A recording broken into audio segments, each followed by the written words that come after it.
soaked, absolutely crushed. Back to our parents, my mother took a look at me and said, "What happened to your shirt?" Next thing you saw was something out of a National Geographic with its prey, ready to pounce. Young man. And sure enough, he came back and apologized. Now that moment has stuck with me, not only because my shirt got ruined, but also because what it showed that my mother had done for me. Even in something as small as that, my mother put others before herself. And that ties right back into the theme again. Not for oneself, but for others. So now I'd like to invite all of our directors up to the stage if you'd like to come and join me.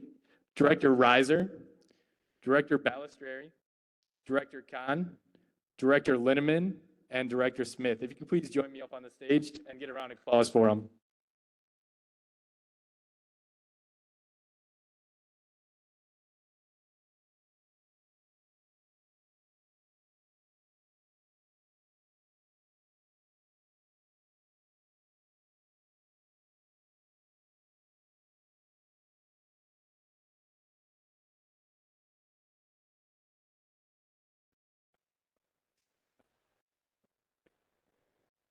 As the year went on, each big responsibility. They brought forward their own ideas, faced their own challenges, and also found out ways to better serve the student body. We didn't always agree, but through all of it, the passion, the commitment, and the heart they brought to this work never wavered. Just like my mother, they showed up when it mattered. Through good days and in bad days, each one of them rose to the occasion, not just for personal growth, but to improve the life of students and push the university forward. And with that being said, I'd like to present each of our directors with a certificate of appreciation for the way they lived out the phrase, not for oneself, but for others. Thank you.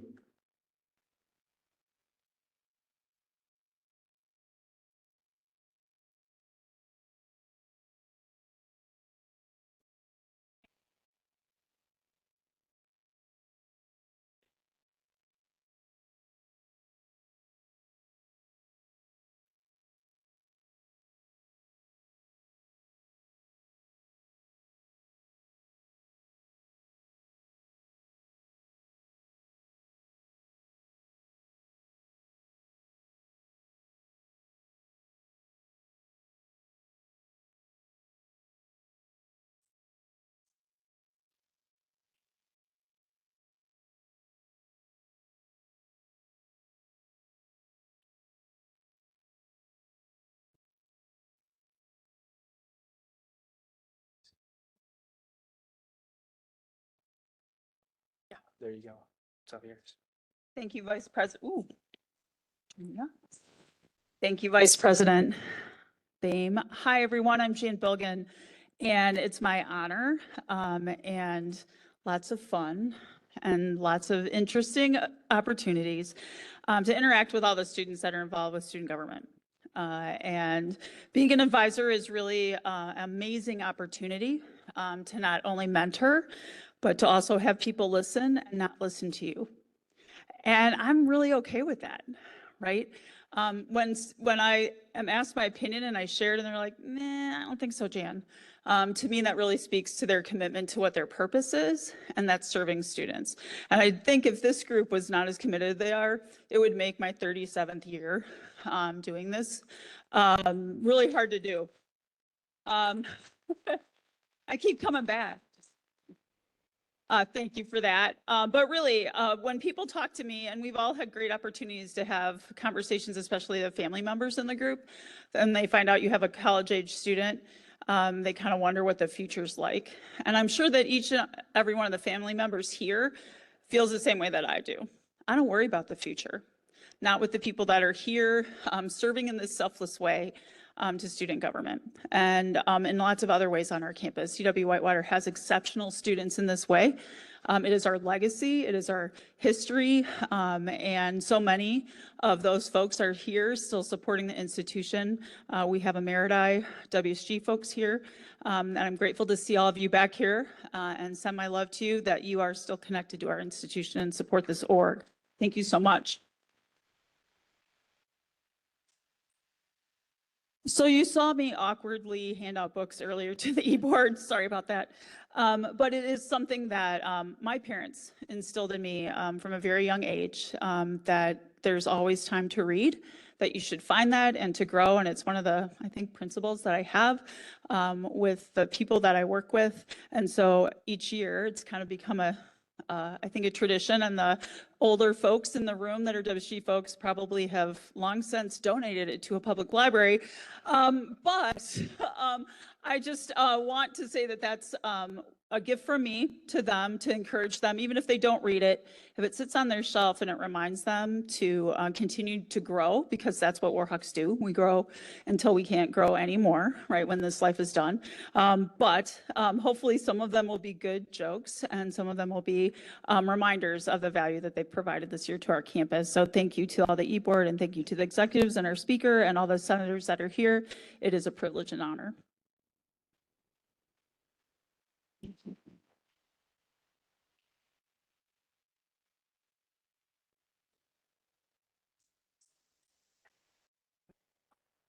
Stay up here. Can we get one more round of applause for our lovely advisor, Jen Bilgan?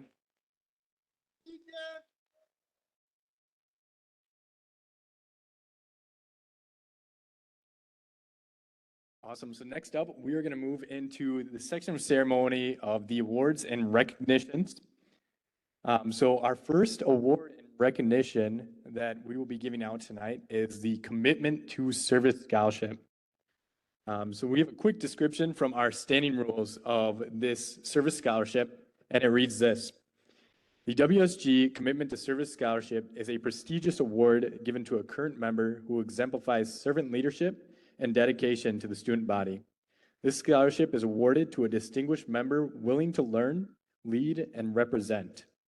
Shared governance on the UW-Whitewater campus has a deep history rooted in success of its members, including those who serve in the Whitewater Student Government. This scholarship represents the legacy of those who have served before, championed the Warhawk spirit, and wish to recognize a current member who they recognize as an advocate for a better student experience.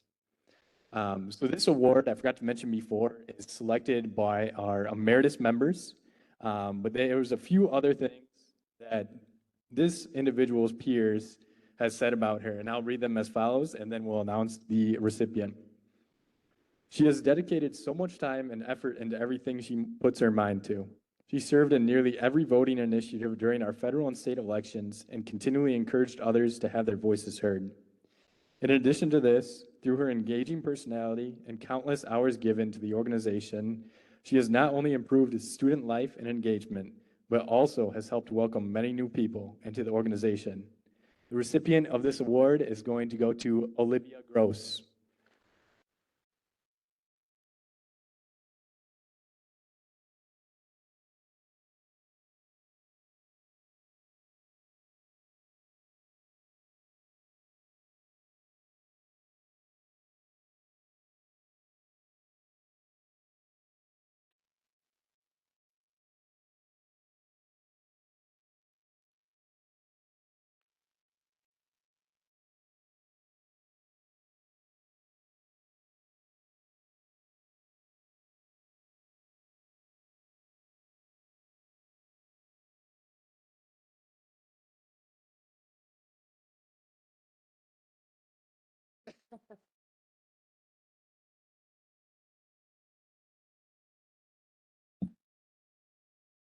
I hope you don't mind. I'm gonna join y'all out here a bit, if that's okay.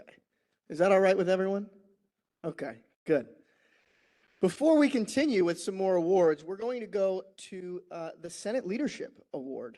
And it's my honor to be presenting it. I think it's one of the most amazing awards that we get to give. And this award is not given lightly. It isn't about who speaks the loudest. It isn't the flashiest resume. It's none of those things. It's about something much deeper. It's about consistency. It's about character. It's about service. And this year's recipient embodies all three of those qualities. From the very start of this session of the Senate, they have been a pillar of our Senate. They haven't missed a single meeting. And that's not just a fact, it's a statement. It's a statement about their commitment. It's a statement about what it means to show up, even when it's hard, even when the cameras are off and the applause is quiet, because they're the kind of leader who doesn't ask for recognition. They put their head down and they work. And what most people don't always see, but those of us who serve beside them know, is that they have done all of this while battling some silent struggles that would sideline most. But not them. They keep showing up, fully, faithfully, not for themselves, but instead for the students that they promised to serve. They have been a quiet mentor to new senators, offering guidance, reassurance, and reminders that their voices matter. And when they said in their appointment speech that they'd use their platform to uplift those who are often left out of the conversation, it was not a promise made in jest. They meant it. And thus, it is my distinct honor to introduce you all to the newest Senator of the Year, Logan Carter.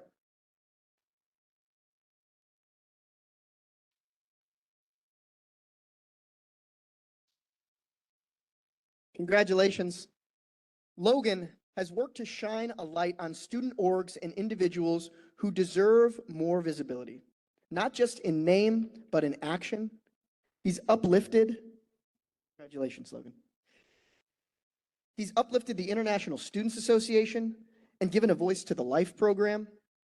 He's shown us that representation, which is a word that we throw around a lot, it's not just a buzzword, it's a responsibility, and he treats it like it.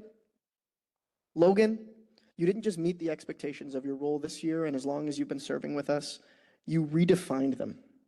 Your loyalty, your humility, your unwavering belief in the power of our student government to do real and meaningful change is evident, even if it's in small ways, and you've clearly made an impact on our organization. Thank you so much, Logan. I speak for everybody in this room when we say thank you, and you all remind us why we continue to do this. Your 2025 Senator of the Year, Logan Carter.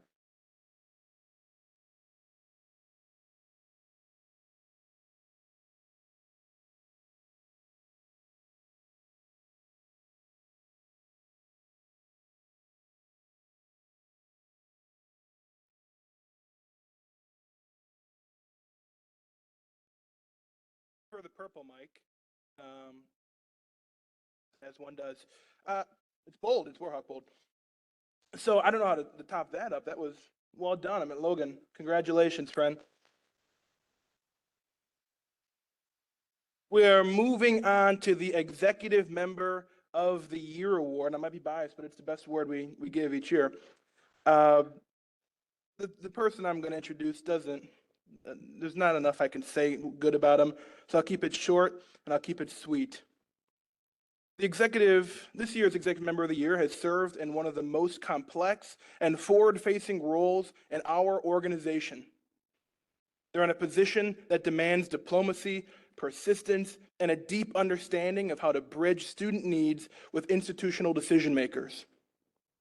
But what has made this individual stand out isn't just their grasp of policy or process, it is their professionalism, their steadiness, and their unshakable sense of purpose. In rooms where students don't often get a voice, they sure have one. In moments where details mattered, they got it right, and in times when tensions were high, they brought clarity and calm. They represented us on and off campus alike, and they've done so with a level of poise and preparation that has elevated not only their role, but all of us. Tonight, I am proud to recognize your 2025 Executive Member of the Year, Director of Intergovernmental Affairs, Orrin Smith.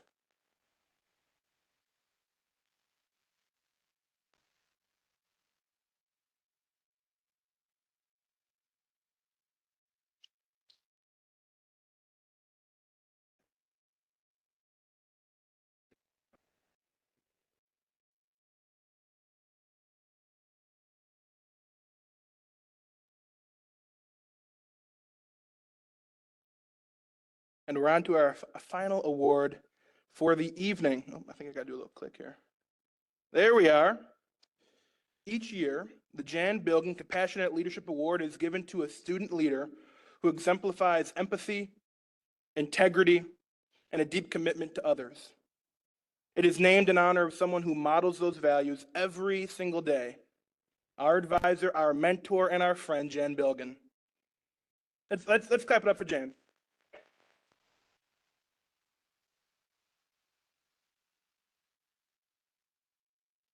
Tonight's recipient reflects those same principles in everything they do. As a member of the Whitewater Student Government, they have led with quiet strength, unwavering patience, and a sincere belief in people. Whether supporting their residents or ensuring every voice at this table is heard, they have always shown us that compassion isn't just a leadership style, it is a way of life. They never seek the spotlight, they lead for the people. And so tonight, it is my distinct honor to present the 2025 Jan Bilgan Compassionate Leadership Award to someone who has led with their heart, has led with purpose, and with extraordinary grace. Congratulations, Vice President Parker Boehm.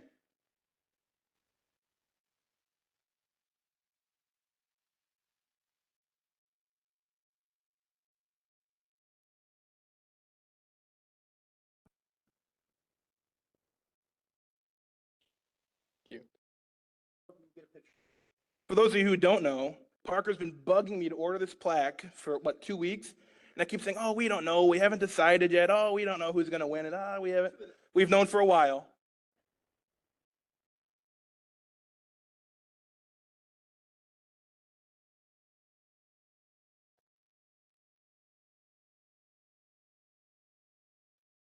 I'm now going to hand it over to Speaker Wilson for his address. The floor is yours. I don't know what says compassion more than talking about moms during their speech for I can't top moms. So another hand to the moms in the room. Congratulations, Parker. Thank you all so much for being here. Hello again. Howdy, folks. Whether you're a faculty member, a donor, a staff member, I'm gonna rip this out of the stand again. I'm so sorry, all of you. I just get eaten by this. I'm a short guy, so I have to. It's just the truth. I'm gonna stand off to the side here. Thank you so much all for being here tonight. And tonight just isn't another event on our calendars. It's a declaration that shared governance matters, that student voices matter, and that this campus is stronger when every single seat at the table is filled with passion and with purpose. To everyone in the room, your presence here isn't symbolic, it's a statement that you believe in something bigger than titles and bigger than procedures. You believe in a student government as it should be, a proving ground for leadership, a driver of progress, and a force for real and measurable change. And that belief, that trust in what student government can be, sure, it's what unites us all here tonight. But more than that, it's what's united us all year. It's propelled this organization forward, and nowhere is that more evident than in the work of our Senate.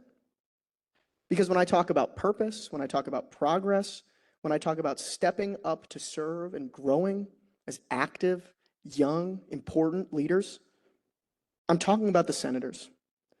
I'm talking about the Senate that I've had the honor to work alongside this year. And I'd like to take a moment to acknowledge them all now. Alongside me in the off-campus district, there's Alaric Keebler and Courtney Majors.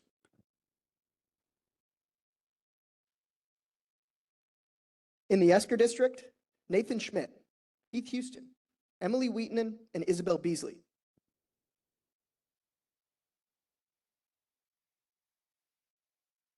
And in the at-large district, Nicholas Patrikas, Kerrigan Esterholm, Logan Carter, Ben Calvin, Corey Bull, Tyler Gutzloff, Tayden Punzel, Lofton Reberg, Gavin Kelleher, Demi Kyriakopoulos, and Gabriel Reyes. Thank you. Right there is 22 filled seats and 22 extremely important student voices. So if you're a senator, please stand up now so we can clap for you all once more.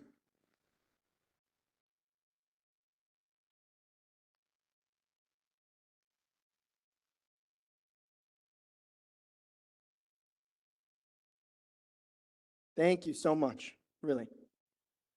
When I first joined WSG, I thought I was walking into a room full of titles, motions, and minutes and procedures. But what I found was something more powerful. I found a community of students who are fueled by passion, students who understand that leadership isn't about power, it's about having purpose. And I learned quickly that our job isn't just to speak, it's to represent.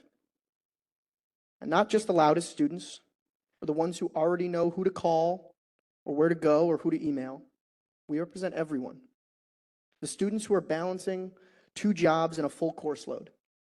The students who are facing food insecurity, or who don't know how to make the long commute to classes and back home to take care of their families. To the students who feel invisible in the spaces that are meant to serve them. And that sense of responsibility, of stewardship, is something that I was lucky enough to be taught very early in my WSG career. Back in my first year, they were words I heard often from then President Will Hins, who's here with us tonight. Thank you, Will. Will reminded us constantly that this organization, it doesn't belong to us. It belongs to students. And the office that some of you swung by today, we don't own it, but instead we hold it in trust. So thank you, Will. Then there was Speaker Justin Weslick, Speaker Emeritus Justin Weslick, who's also in the crowd this evening. Thank you for joining us, Justin. And Justin taught me what it truly means to fight for your ideas, not just when it's easy or when it's popular, but behind closed doors and in committee meetings. And yes, of course, on the Senate floor as well. He showed me that conviction and compromise, those are not mutually exclusive things. And if you're going to stand for something, you better be willing to defend it, sure, with courage, but more important, with clarity. And it's this legacy of passion, this legacy of stewardship, and fearless advocacy that shaped my earliest memories in the organization. And I can very happily say to all the parents in the audience that even when it's hard, it is those exact qualities that your children demonstrate week in and week out. And those qualities continue to guide the work that we do in the Senate and as an organization today. We don't just hold meetings, we take action. We challenge outdated policies. We cut through what we like to call purple tape. And we push for reforms that matter.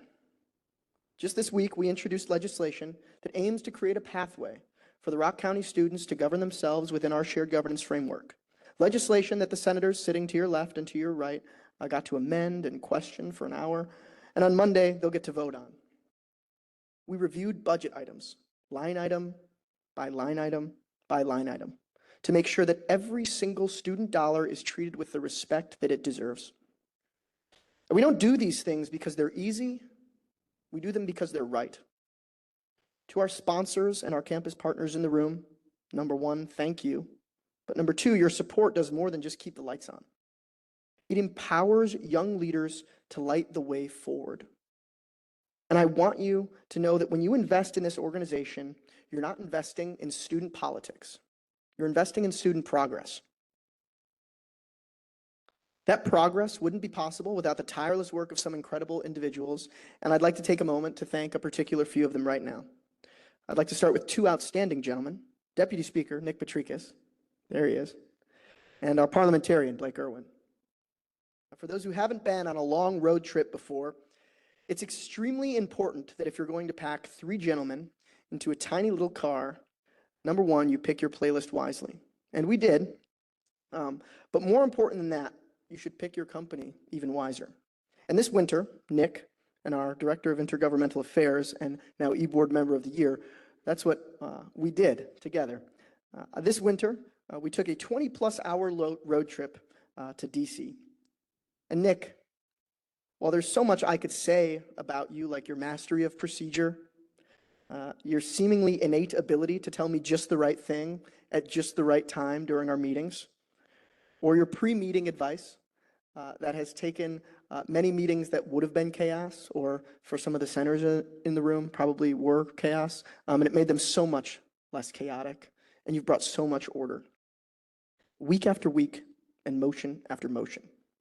I could talk about all that, but instead, I'd rather talk about the man I got to speak to in that car for hours. A man with big dreams who isn't afraid to chase them, even when others tell him that he shouldn't. A man who can be quiet and who might speak last during a debate. But when he does, rest assured, his experience and his ability to hone in on what this means or how that should be phrased is evident. He's a guy who always knows what the first step should be.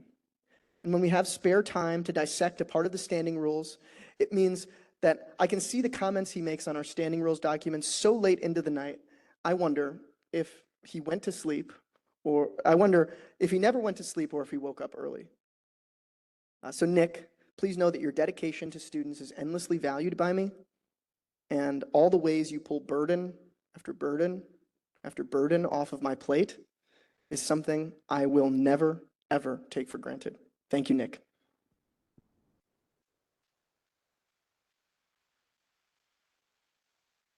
Then there's Blake Irwin. Your dedication to structure, clarity, and precision keeps me on track, even when the conversations are anything but smooth. I've always been advised as a leader to never pick favorites, but I unequivocally believe that you are the single most fearless and tenacious voice our Senate has. Never in my life have I built a relationship that looks like ours. And while I'm sure lots of folks in the room can never and will never understand what a truly unique bond that Blake and I have, I believe it won't take long until it becomes more and more evident what an outstanding team we make. And these last 2 semesters were just the start.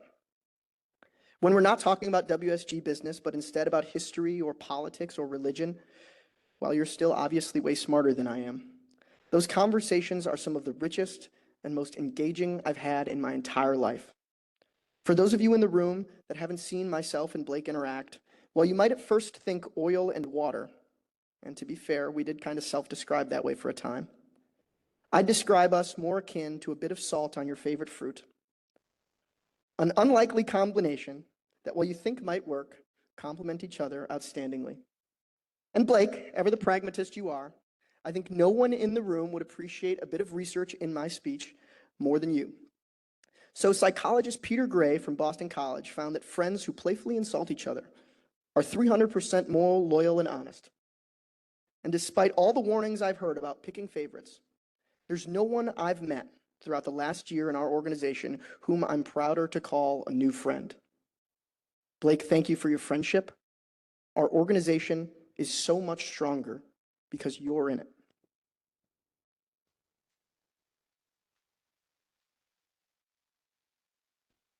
And of course, I would be remiss if I didn't also mention my best friend, Doug Bradley. Doug doesn't just serve as our president. He shows up in the hard moments when campus crises unfolded, and we've had lots this year.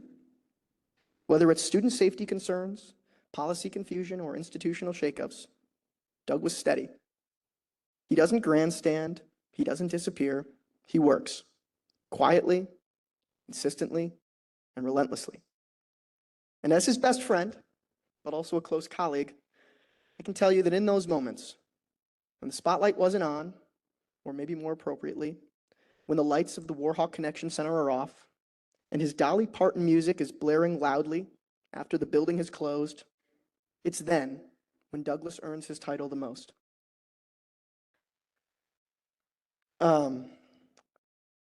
It's then when Doug embodies for me what it means to be student body president, what it means to truly put others first, to inspire people to lead through action, to act when nobody is looking, and to hold the burdens that sometimes the full strength of even our team can't hold.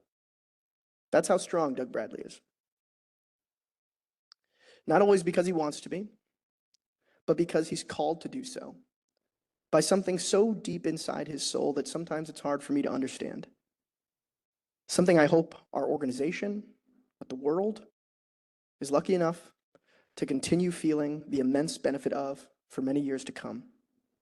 Doug, it's an honor to embark on this journey of shared governance alongside you.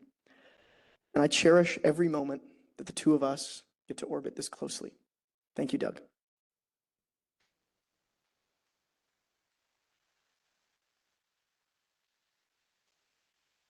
But as much as tonight is about looking back, it's also about looking forward. In fact, we have two new senators who are to be sworn in on Monday, Jordan Brzezinski and Jashira Hicks, who are slated to take our oath on Monday. Let's give them a hand.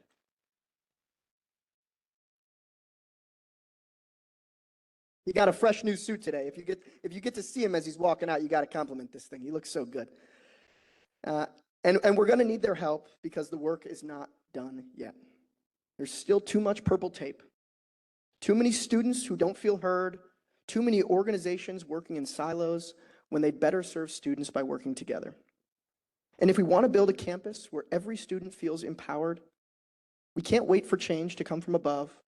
We have to build it ourselves from the bottom up. And that's what this organization does best. We don't wait for permission.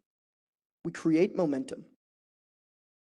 So to everyone here tonight, faculty, staff, donors, friends, thank you. Not just for coming, but for believing. For standing with us, not because you had to, but because you chose to. You give us the room to try, the space to fail, and the courage to lead. One day, to many of our chagrins, the names in this room may not be remembered. The motions we passed may blur into the records, but the impact, culture we've built, the integrity that we've protected, and the students that we've empowered, that'll last. So parents, if you ever wonder what leadership looks like, it's the child you've raised. Instructors, it's the students you've taught. And staff, it's the countless products of amazing campus culture that you've created. So go ahead, take a moment, look around the room, and let's enjoy this symbol of progress, of stewardship, of determination, and of leadership, and shared governance that we all represent. Thank you all so much.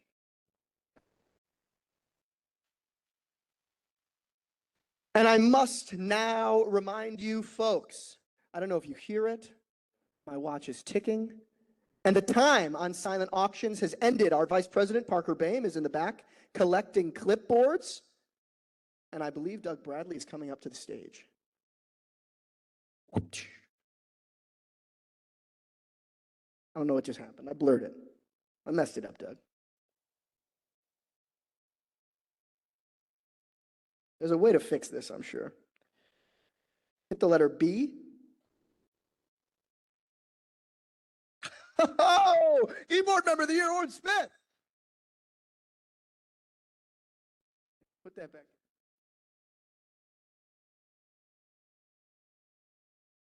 Those of you who don't know, you have the nice little programs on your table. Isaiah and I each have one that's much less pretty, and he was supposed to end 4 minutes ago, cutting into my time, Isaiah. But it's all right, he said some nice things, and so we'll get through it. But I have the winners here for silent auction. I'm going to take a look at these here. So for the book teller, we have Belle Hoffman. Please come see us after the event. For the gift card, Cozumel, Ray O'Toole.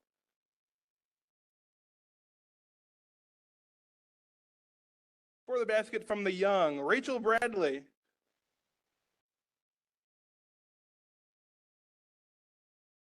For the bookstore, Tom Kind.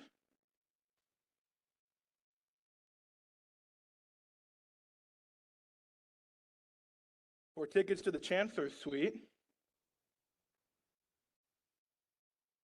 What I'm seeing here is Doug Bradley Sr.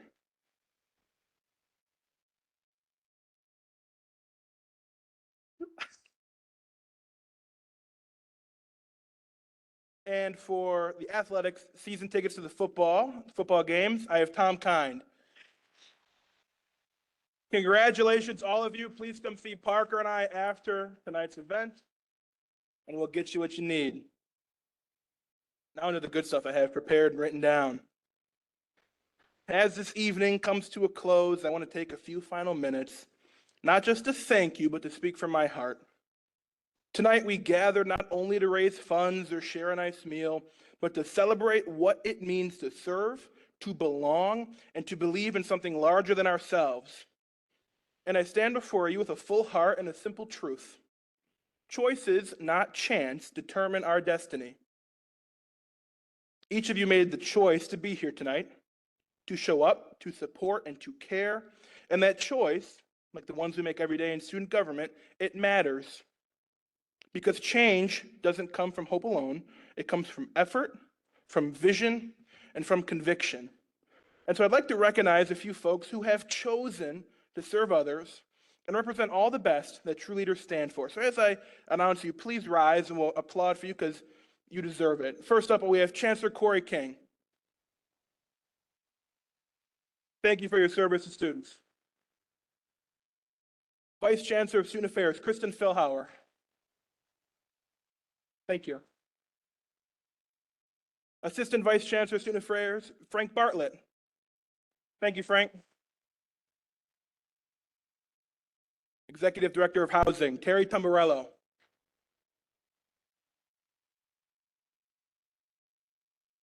The Executive Director of the University Center, Angela Meldonian.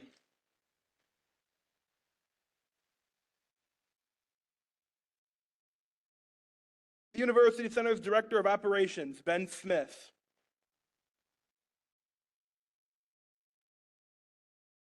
The Assistant Director of Business and Dining Services, Fabio Rodriguez.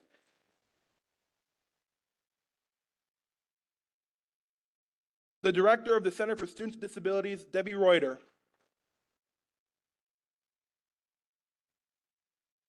And a few WSG folks, emeritus members, I could not forget you. President Emeritus Tom Kind. Speaker Emeritus Charlie Cuddy. President Emeritus Alex Osterman.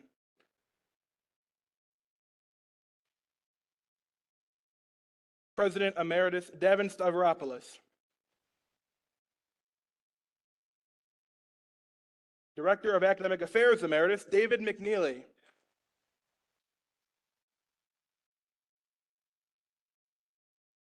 SUFAC Chairman Emeritus Matthew Schweinert.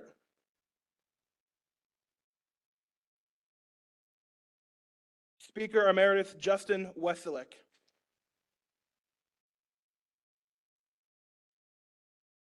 President Emeritus William Hins. Clerk Emeritus Isabel Cartwright.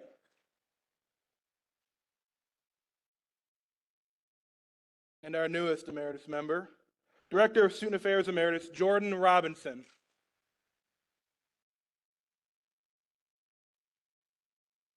To all of you, thank you for your service to the student body. I also need to speak about someone who's not only stood beside me this year, but has helped hold me up in it. My best friend, the Speaker of the Senate, Isaiah Wilson. Isaiah is more than a partner in governance. He is the kind of leader who doesn't just know the rules, he understands people. He doesn't just navigate policy, he navigates emotion, pressure, uncertainty, and hope with a steadiness that I've come to admire more than I could fully express. He is the person who shows up not for credit, but for impact. And he stood beside me through some of the hardest chapters this campus has faced. Not just as my colleague, but as a brother. Isaiah has seen me at my best and at my very most exhausted. He has seen the nights when the University Center has long closed, where the WCC lights are dimmed, and 80s anthems are rocking in the background. Yes, we love the 80s. We can clap to that.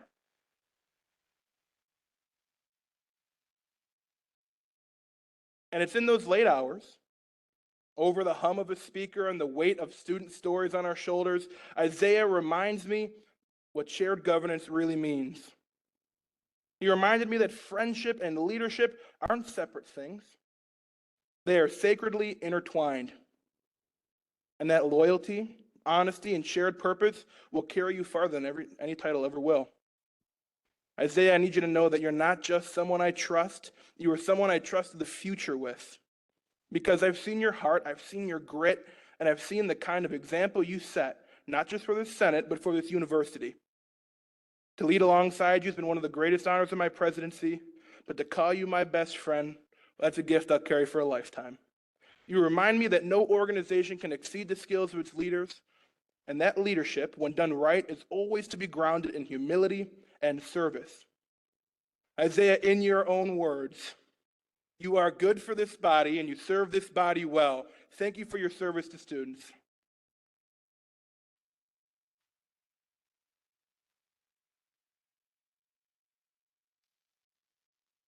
This year, the Whitewater Student Government has made meaningful progress in reestablishing itself as not only a voice for students, but a force for meaningful student-centered change. From campus safety to academic clarity, our advocacy has yielded tangible outcomes. Among the most impactful of these has been our contribution to the development of the One Stop, a centralized hub for student services and support which launched at the beginning of the fall semester.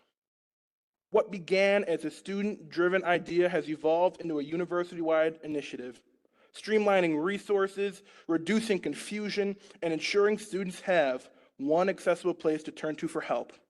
That's the power of consistent student-first leadership.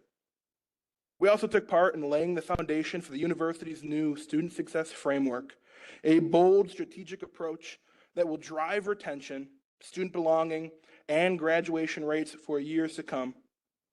We did not just observe this process, we shaped it. From advocating to stronger emphasis on engagement and belonging, to pushing for accountability and advising and communication. We ensured the student experience remained central to the university's long-term planning.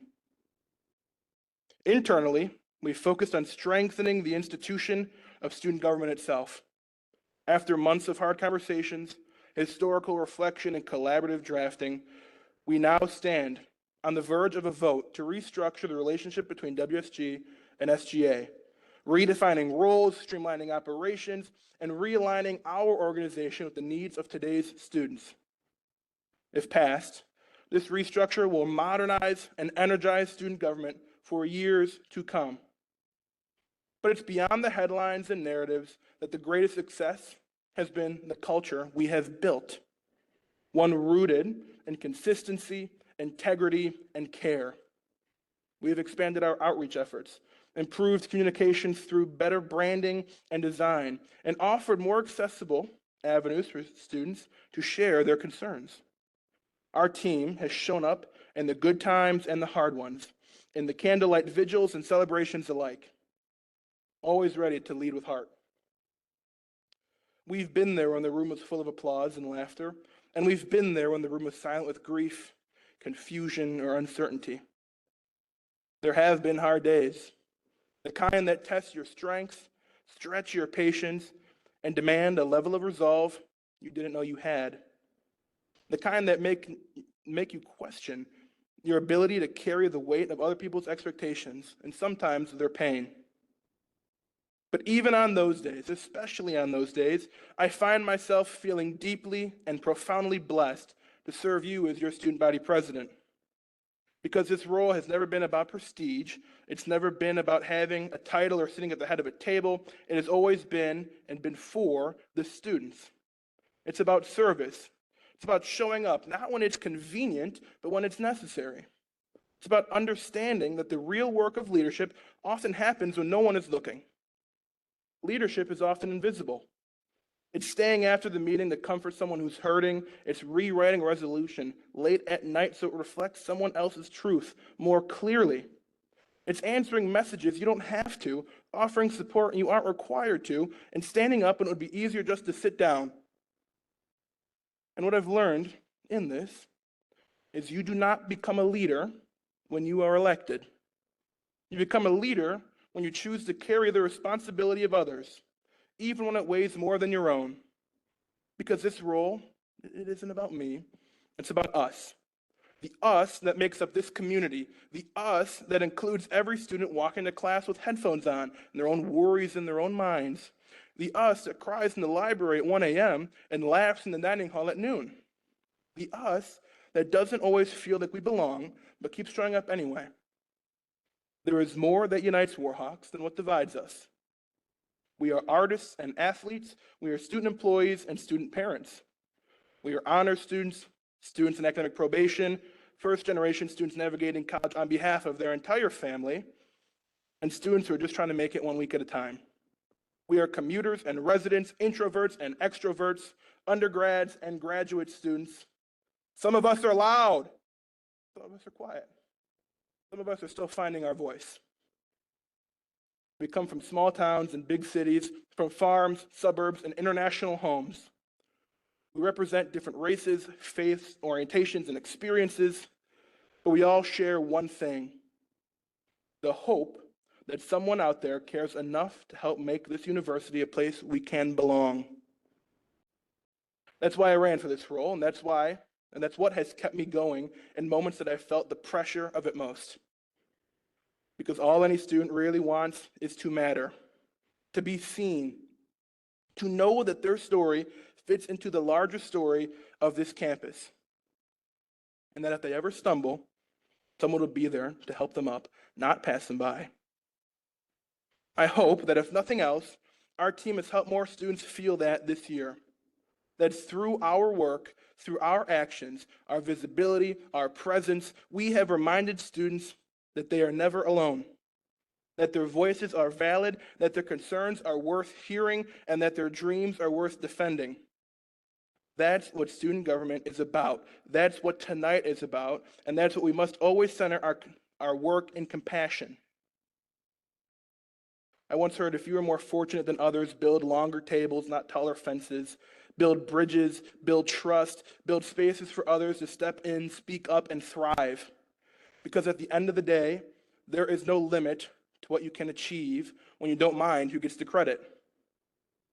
I've seen that in my team, in the quiet wins no one posts about, in the acts of service that go unnoticed but never underappreciated. That's where the heart of leadership lives, not in the spotlight, but in substance. And as I stand here, grateful, humbled, and more committed than ever, I'm reminded of one last truth. The purpose of life is to live a life of purpose. That purpose has carried me through every challenge and triumph this year, and it will carry us into the future we're building together. A future that is more inclusive, more connected, and more unapologetically Warhawk bold. So thank you. Thank you for your belief, your investment, your encouragement, and your love for this university. I love my job, but I love this school so much more. I wish you a good night. Be bold, safe travels, and take it easy. Thank you for coming out tonight. Hope everybody had a great time. Thank you.